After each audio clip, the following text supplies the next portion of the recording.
Бүгін сіздермен жаңа жылдық шырса тортын әзірлейміз. Ол үшін алдымен ыдысымызға сары майымыз бен балымызды салып, отқа қойып ерітіп аламыз. Ол еремдегенше ыдысымызға жұмыртқамызды, қантымызды салып, бір келкі масса болғанша миксерлеп аламыз.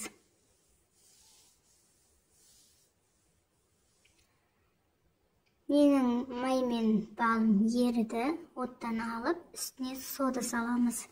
Сода салған кезде реакция жүреді, абайлаңыздар, тасып кетеді, сондықтан тоқтамай араластырып тұру керек.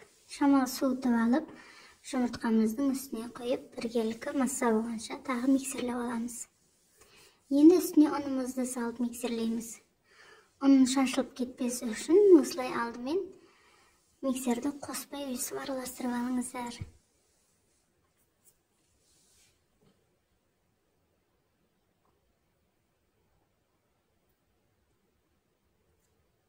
Осындай бір келкі әдемі қамыр пайда болады. Енді оны пергамент қағазымызға ұнның көмегімен осылай қолмен жайып шығамыз. Ешқандай оқтаумен жайып әлекке түсудің қажеті жоқ. Осылай оп-оңай осылай жайып шығамыз. Өзіңізге қажет формада жайып шығасыздар. Домалақ болса домалақ, төртбұрыш болса төртбұрыш.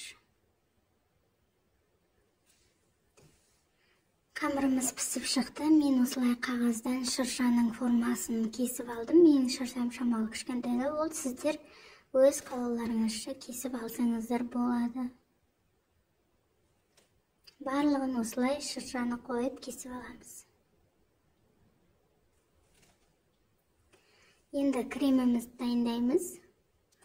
Ол үшін салқын сливки, творожный сыр, қант ұнтағын салып, қоюланғанша миксерлейміз.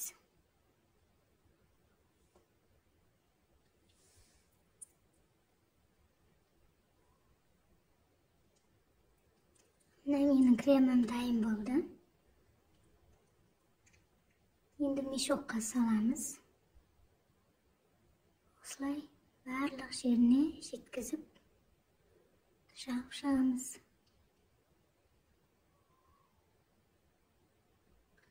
Үш қатарында солай жағып шығамыз.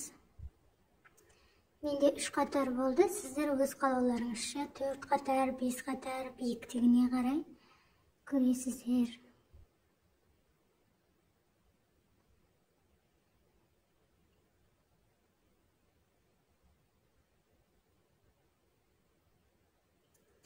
Енді бетін сәндейміз. Ол да сәндеуде өз еріктеріңізде. Безе пісіріп салсаңыздар болады, гүлдермен сәндесеңіздер болады. Басқа да жылтырақ осындай дәмді конфеттер қойсаңыздар да болады. Жеміспен сәндесеңіздер де болады.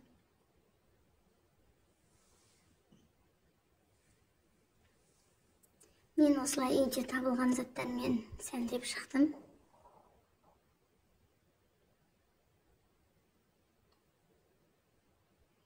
Менің тортым дайын. Сіздерді жасап көріп, маған фото отчетпен бөлісуді ұмытпаңыздар.